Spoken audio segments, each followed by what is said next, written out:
Hello again, welcome to the Planning Quality Framework Customer Survey screencast. Screencast number 2 is just some things for you to consider before you start using the surveys.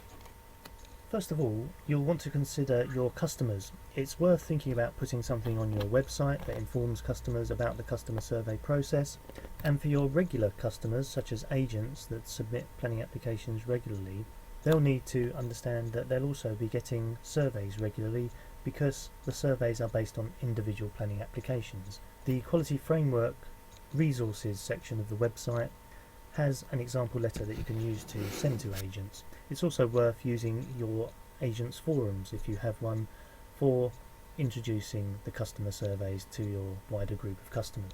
And it's also worth being a good internal customer and informing your internal communications team that you are about to start carrying out the customer surveys. Customers never behave how we expect them to. We think that we'll send them a survey, they'll receive it, they'll email it back, and that'll be the end of it.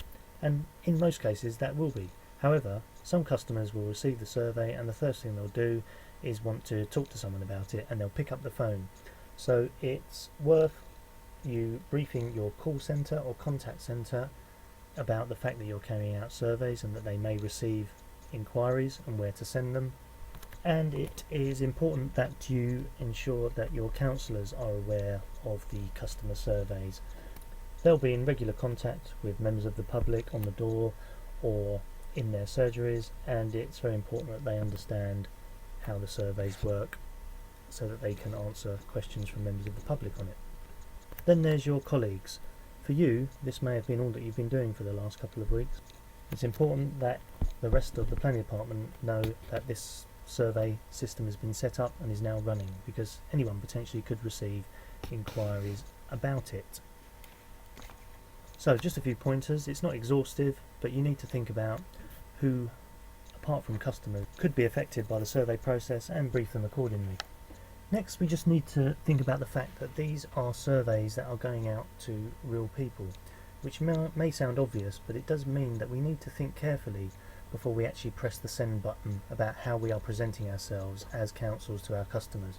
The surveys themselves are obviously important, and in a moment we'll talk about how often we send the different surveys to different customers.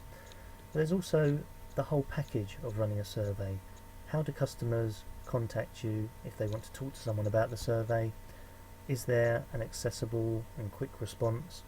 Because we don't want to get these things wrong. We want the survey to be a positive experience for customers. There's also legal aspects of surveys. Like any survey that goes out to the members of the public, this survey will have an opt-out clause. And once customers opt out, we have to respect that. They can't be contacted again by any of the surveys.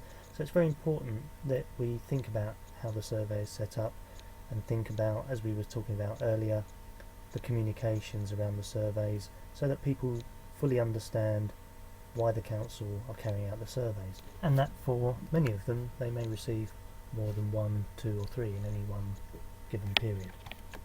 There's also the fact that these surveys aren't confidential, in the sense that these are surveys that are sent to customers that are known to the council. You're using email addresses that customers have supplied to you.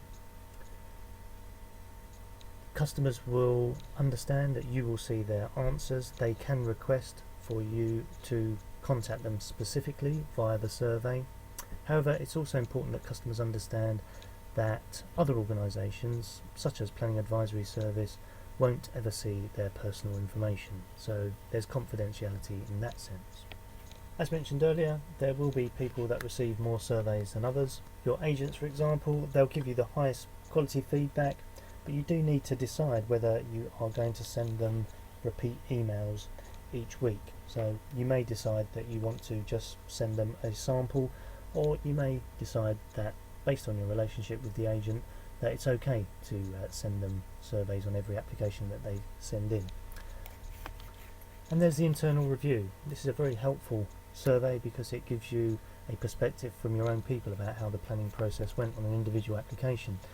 And while each survey does only take 3 or 4 minutes to complete, you need to be careful about overwhelming individuals with large numbers of emails asking them to review applications if there's been a particularly busy week. Just another thing to consider.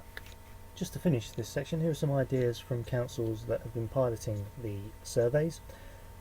Communications are very important, so writing to your regular customers, particularly agents, explaining to them what the survey is about, the fact that it's on individual planning applications and therefore they may get more than one survey in any particular period is all very important.